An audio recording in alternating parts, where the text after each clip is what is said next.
Hi everyone, a lot has been happening in my life lately, and I'm at a point where I don't even know how to process it all.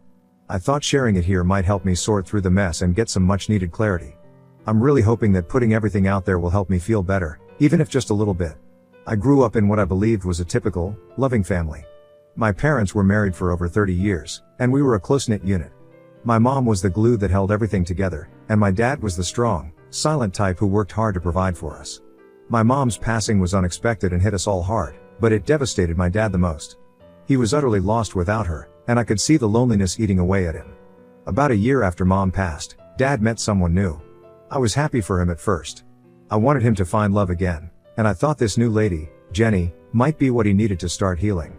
Jenny was around Dad's age, divorced, and had 2 kids from her previous marriage. Her kids were in their late teens and seemed like decent enough people. When Dad announced that he was going to marry Jenny, I wasn't entirely surprised. They had been dating for a few months, and I figured it was only a matter of time before they made things official.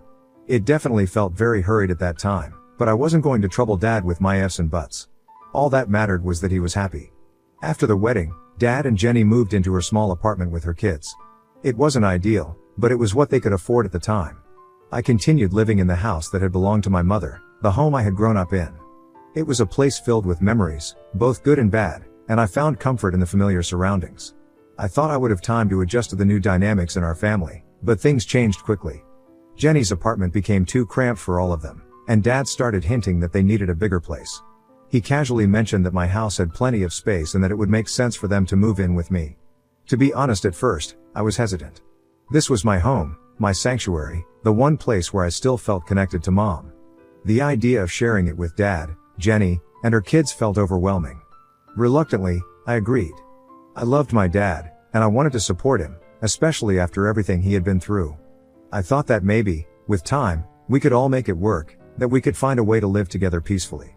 Moreover, Dad assured me that it would be temporary, just until they could find a place of their own. At first, everything seemed to be going fine. Jenny was polite, her kids were respectful, and Dad seemed genuinely happy. I even developed a good bond with her kids, Emma and Andy. But gradually, things started to change. Jenny began making little comments here and there about how she thought the house could be better organized or how certain things should be arranged. I shrugged it off at first, thinking she just wanted to make the place feel more like her home. But the suggestions became more frequent, and soon it wasn't just suggestions. Jenny started changing the furniture, redecorating rooms, and even throwing out things she deemed unnecessary. What really irked me was how she started talking to me about the house as if it were hers. She would say things like, "In my house, I prefer things to be this way," or, "I think our home could use a new coat of paint." It was subtle at first, but it became more blatant over time. I found myself constantly on edge, feeling like I was losing control of the one thing I had left from my mother. The house was supposed to be my safe haven, the place where I could hold on to the memories of her, but it was slowly becoming something unrecognizable. Every time Jenny made a suggestion, it felt like another piece of my mother was being erased. I tried to push back, to assert my ownership of the house, but Dad always stepped in, trying to play peacemaker, urging me to be more understanding. The final straw came when I found out that Jenny had made plans to renovate the kitchen without consulting me. She had already contacted contractors and was discussing designs with them as if she were the owner of the house. I was livid. This was my home, the place I grew up in, the house my mother had loved and cared for, and Jenny was treating it like it was hers to do with as she pleased. It turns out that Dad had been telling Jenny a completely different story all along. He told her that the house was technically his, inherited through my mother, and that he was graciously letting me stay there because it was my childhood home. But now that they were married, the house was essentially theirs. He had led her to believe that once they moved in, she could take charge and make the house her own, as a way of starting fresh and moving on from the past. When I finally sat down to discuss my concerns with Jenny, I was shocked to hear her perspective. She explained that Dad had assured her the house was now hers to manage and redecorate as she saw fit, and that my presence there was merely temporary. She said that since she was now the lady of the house, she felt it was her responsibility to make it feel like a home for everyone. I was floored. But I knew Jenny wasn't at fault here, it was my dad. He was the one who lied to her. So, I calmly told Jenny that this was my mother's generational home, a place that had been in our family for decades, and that my mom had passed it down to me specifically. I told her I didn't care what Dad had told her or what kind of arrangement they had, but the house was mine, and I didn't plan on changing its layout or appearance anytime soon. My mom had worked tirelessly on this house, pouring her love and creativity into every corner, and I wasn't about to erase her memory by letting someone else take over so quickly. The conversation started off calm, but as soon as I made it clear that I wasn't budging on the matter, Jenny's demeanor shifted. She went from being understanding to outright hostile in a matter of seconds. She accused me of being stuck up, saying I was clinging to the past and refusing to accept that things had changed. She said that I was living in a fantasy world, where my mother's memory was more important than the happiness of the living people around me. I was taken aback by her sudden outburst, but I tried to stay composed. I calmly reminded her again that while I respected her role as my father's wife, this was still my house, and the decisions about it were ultimately mine to make. That's when Jenny lost it completely. She stood up, glaring at me with a mix of anger and frustration, and her exact words were, "I am nothing more than a spoiled little girl who considered herself special because my mom left me a house." It didn't end there. She went ahead and said that I was so obsessed with my mother's memory that I was ruining my father's chance at happiness. She went on to accuse me of trying to sabotage her relationship with Dad, saying that I was jealous of her and couldn't stand the thought of someone else taking my mother's place. She even implied that I was trying to manipulate Dad into kicking them out, so I could have the house all to myself. At that point, I couldn't keep my composure any longer. All the pent-up frustration and anger that had been building inside me finally erupted. I made it clear that I wasn't trying to sabotage anything, I simply wanted Jenny to respect the boundaries that I had set. This house wasn't just a building to me, it was the embodiment of my mother's life and love, a place filled with memories that I wasn't ready to let go of. I reminded Jenny that I liked her kids and had allowed her and her children to move in out of respect for my dad, hoping that we could all coexist peacefully. But my goodwill didn't mean she could come in and take over the place as if it were hers to do with as she pleased. If she couldn't respect my wishes, then maybe they needed to find somewhere else to live. That's when Dad walked in, having overheard the tail end of our argument. Without missing a beat, he immediately took Jenny's side, berating me for being selfish and ungrateful. He accused me of acting like a spoiled child, clinging to the past and refusing to move on, of creating unnecessary drama where there should have been harmony. It was as if he had completely disregarded everything I had done to support him after Mom's death. All the sacrifices, all the compromises I had put my own life on hold to help him cope, and now he was accusing me of standing in the way of his happiness. Dad's words cut deep. It felt like a betrayal, as though the person I had always looked up to and relied on had suddenly turned against me. I couldn't believe he was defending Jenny after everything she had said and done. It was as if he had completely forgotten that this was my house, the place where I had grown up, where my mother had invested so much of herself. But what came next shocked me even more. Dad dropped a bombshell that shook me to my core. He revealed that he had already started the process of legally transferring the house into both his and Jenny's names, effectively making them co-owners. He claimed it was only fair since they were now married and needed to have equal control over the property. The rug was pulled out from under me, everything I thought was secure suddenly felt uncertain and threatened. This was the house that my mother had left to me, a generational home that had been in our family for years, and now it was being taken away from me without my consent. The betrayal wasn't just emotional, it was legal and tangible, an attempt to strip me of something that was rightfully mine. In that moment of desperation, I made it clear to Dad that if he went through with this plan, I wasn't going down without a fight. I told him that I would take the matter to court if necessary. I didn't want things to escalate to that point, but I was ready to do whatever it took to protect my mother's legacy and the home that held so much meaning for me. The thought of losing the house, not just to Jenny but to anyone, was unbearable. Jenny's reaction was dismissive and condescending. She scoffed at my threat, clearly believing that I didn't have a leg to stand on. She accused me of throwing a tantrum, of being a petulant child who couldn't accept change, and of trying to manipulate the situation to get my way. But as she spoke, I could see the unease in Dad's eyes. He knew that I was serious and that this could turn into a legal battle if he didn't reconsider. I couldn't bear looking at Dad for another minute. The man who had always been my protector, the one who had guided me through life, was now standing beside someone who seemed intent on tearing down everything my mother had built. For a brief moment, I could almost understand it from Jenny's perspective. We didn't know each other well, and perhaps she didn't fully grasp what this house meant to me. But this wasn't just Jenny's doing. This was my father, the man who had loved my mother for decades, trying to take away the one thing she had left for me. He was willing to change it, to give it away, and worst of all, he was doing it behind my back. It was revolting. I couldn't stay there any longer. The betrayal was too raw, too fresh. I needed to get away from the situation before I said or did something that I might regret later. So, I made a decision. I packed a bag and left to stay at my cousin's place for a while. But before I walked out the door, I turned to Dad and Jenny, the two people who had turned my world upside down, and told them that if they didn't leave my house within a few days, I would take that as my cue to go against them in court. It's been a while now since I left, and as far as I know, Dad and his wife are still staying at my house.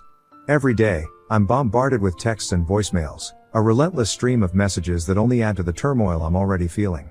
Dad's messages are filled with pleas to come back and discuss everything once again, as if we could just sit down and talk our way out of this mess. He's trying to guilt trip me, saying things like, "Your mother wouldn't want this," and asking if this is really how I want to honor her memory. His words sting because a part of me knows that he's right. Mom wouldn't want our family to be torn apart like this. But she also wouldn't want me to be walked over, to lose the home she had left for me. Jenny's messages are a different story. They're full of anger, frustration, and outright hostility. She's calling me names, accusing me of being selfish and petty, and threatening to take action against me if I don't drop this silly fight. It's as if she's trying to wear me down, to make me second guess myself and my rights to the house. But instead of breaking me, her words only fuel my resolve. Now I feel stuck like never before. I'm torn between the love and respect I have for my father and the need to stand up for myself and what's rightfully mine. Part of me wants to find a way to reconcile, to find a solution that doesn't involve courts and legal battles. But another part of me knows that if I don't fight for this now, I'll regret it for the rest of my life. I'll regret not standing up for my mother, for the home she created, and for the memories that mean everything to me. So here I am, caught in a web of conflicting emotions, unsure of what to do next. I never wanted things to escalate to this point, but I also can't ignore what's happening. The house is more than just property to me. It's my connection to my past, to my mother, and to everything that's shaped who I am. And yet, I'm faced with the heartbreaking reality that fighting for it might mean losing my father, the only parent I have left. I'm left wondering if I'm doing the right thing. Am I being too stubborn, too unwilling to compromise? Or is this a battle worth fighting, even if it means potentially severing ties with my own father? I don't know where to go from here, but I know that I can't let this go without a fight. So, I have to ask Ida for standing my ground and threatening to take my own father to court to protect the house my mother left me. Update 1. Hi everyone, I wanted to give you all an update on what's been happening since my last post. As I mentioned before, I've been staying at my cousin Tina's place for a while now. Tina and I have always been close, more like sisters than cousins, and she's been a rock for me during this whole mess. We've been best friends since the day we were born, practically inseparable, so when I showed up on her doorstep after everything went down, she welcomed me with open arms. After I told her the whole story, Tina was furious on my behalf. She couldn't believe what Dad and Jenny were trying to do, and she didn't mince words when she said I needed to fight back. She pointed out, just like many of you did, that walking away from my house after their tantrum could easily be seen as a sign of weakness, a signal that I was too scared to stand up for myself. Tina's not one to back down from a fight, and she made it clear that I shouldn't either. She also reminded me that if I let this slide, I'd be giving them the power to walk all over me, and that's something neither of us could stomach. Tina connected me with a lawyer she knows, someone she trusts and who's helped her with legal matters in the past. We've started discussing the case in detail, and I have to say, I'm feeling more confident now than I did before. The lawyer thinks we have a strong claim, especially since we have Mom's will, which explicitly states that the house is mine. Not only that, but there's also a letter Mom wrote to me in her last days. It's a deeply personal letter, one that I've cherished since she passed, and in it, she mentions that she wants me to have the house because it's been passed down from one woman to another in our family for the last 3 generations. That letter is more than just a piece of paper. It's a testament to my mother's wishes, and it holds significant emotional and legal weight. Of course, I don't want things to get ugly if they don't have to. I'm not looking forward to the prospect of a long, drawn-out legal battle with my own father. It's not just about the financial cost, though that's certainly a concern. It's also about the emotional toll it could take on both of us. I've been thinking a lot about what my next move should be, and I've decided that before I file anything in court, I'm going to give Dad one last chance to do the right thing. My plan is to go back to the house and lay it all out for him. I'm going to tell him that he has 2 options, either he and Jenny pack up and leave, or I'll have no choice but to move forward with the lawsuit. I'm not making this decision lightly, and I'm certainly not doing it out of spite. But I can't let them take away what's rightfully mine, especially not something as important as the home my mother left me. I know this might be my last chance to resolve things peacefully, and I'm holding on to a small hope that Dad will see reason and agree to leave. But if he doesn't, I'm ready to fight for what's mine. Jenny, of course, is another story. She's been blowing up my phone with messages, most of them nasty and full of insults. She's calling me all sorts of names, accusing me of being a spoiled brat, and saying that I'm trying to ruin their lives. But honestly, I've reached the point where I don't care what she thinks of me. Her opinion means nothing to me. She's just my dad's new wife, and she doesn't get to rewrite the history of my family or take away my mother's legacy. I'm planning to visit the house very soon, and I have to admit, I'm nervous about what might happen. I'm walking into a situation that could go in any number of directions, and none of them are particularly appealing. But I'm determined to stand my ground, no matter what. This isn't just about a house, it's about my family, my mother's memory, and my own sense of self-respect. Whatever happens, I promise to keep you all updated. Thank you so much for your support and advice. It's been a lifeline during this incredibly difficult time. I'll let you know how things go as soon as I have more to share. Update 2. Things have taken a turn for the worse, and I'm still reeling from what I discovered. I finally worked up the courage to visit my house, hoping maybe naively that Dad and I could have a rational discussion. I wanted to believe that there was still a chance to resolve everything without legal action, that maybe, just maybe, he'd come to his senses. But any hope I had for making things easy was dashed the moment I arrived. When I pulled up to the house, I noticed something strange. There was a car in the driveway that I didn't recognize, and for a second, I thought maybe it belonged to one of Jenny's friends. But as I got closer, I saw Dad standing at the front door with another man, someone I didn't know. The look on Dad's face when he saw me was one I'll never forget. He was clearly shocked, as if he'd seen a ghost. He started stuttering, his face going pale, and I knew immediately that something was very wrong. I demanded to know who the stranger was, and to my absolute horror, he introduced himself as a real estate agent. My blood ran cold. A real estate agent? What was a real estate agent doing at my house? The truth hit me like a ton of bricks. Dad had been showing the house to potential buyers. He was trying to sell the house right out from under me, behind my back. Did he really think I wasn't coming back? Or worse, did he think I didn't care enough to fight for it? The anger that surged through me in that moment was like nothing I'd ever felt before. This was the home my mother had entrusted to me, the place where all my memories of her lived, and he was treating it like some disposable asset. I turned to the agent, and in the calmest voice I could muster, I informed him that the house was not for sale. I explained that I was the rightful owner, and that any sale would require my approval, which, of course, was never going to happen. The agent, clearly taken aback, muttered something about having been told the house was on the market. He quickly realized he'd been lied to and made a hasty exit, leaving Dad and me standing in tense silence. I wish I could say that was the worst of it, but it wasn't. I stormed inside the house, and what I saw next nearly broke me. Everything had changed.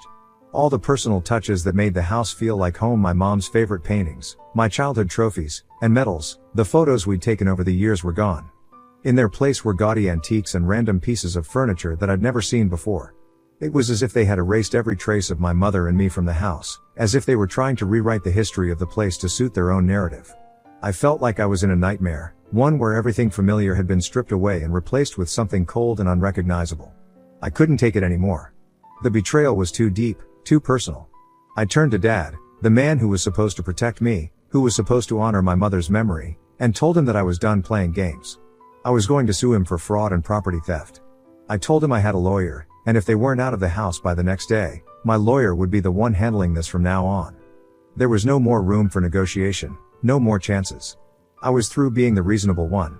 I cleaned my room and threw out all the things that had been stuffed there in my absence. I keep thinking, how had things gotten to this point? I never imagined that I'd be in a position where I had to threaten my own father with legal action, where I had to fight him to protect what was mine. The house had always been a place of comfort, of warmth, filled with the memories of my mother's laughter, her love, and her hard work. Now it felt like a battleground, a place of betrayal and loss. I couldn't help but think about how different things would be if Mom were still here. She would know what to do, how to navigate this mess with grace and wisdom. She would have been able to talk sense into Dad, to remind him of what truly mattered. But she's gone, and I'm left to fight this battle on my own. It's a lonely, heartbreaking realization, and its weight is almost too much to bear. What makes it even harder is thinking about Jenny's kids. They're innocent in all of this, caught in the crossfire of their mother's and stepfather's scheming. I don't hate them, I hate what their mother and my dad are doing. But those kids don't deserve to be uprooted, to lose what they've started to think of as their home. The whole situation is a mess, and I hate that they have to suffer because of the choices the adults in their lives are making. As I write this, I'm filled with a deep sense of disappointment. Disappointment in my father, in the choices he's made, and in the fact that it's come to this. I never wanted to be in this position, to be pitted against him in such a painful way. But I have to stand up for myself, for my mother's legacy, and for the home that means so much to me. I just wish it didn't have to be this way. I'm preparing for what comes next, knowing it's going to be a long and difficult road. I can only hope that, somehow, some way, we can find a way through this without completely destroying what's left of our family. But if it comes to it, I'm ready to do what I have to do. I'll keep you all updated as things progress. Thank you for your continued support, it means more to me than I can say. Update 3, hi everyone, I wanted to let you all know that after everything, Dad and Jenny finally left the house. My warning must have hit home because they packed up and moved out the very next day after I arrived. It was a relief, but also a bittersweet moment, knowing that this whole situation had come to this.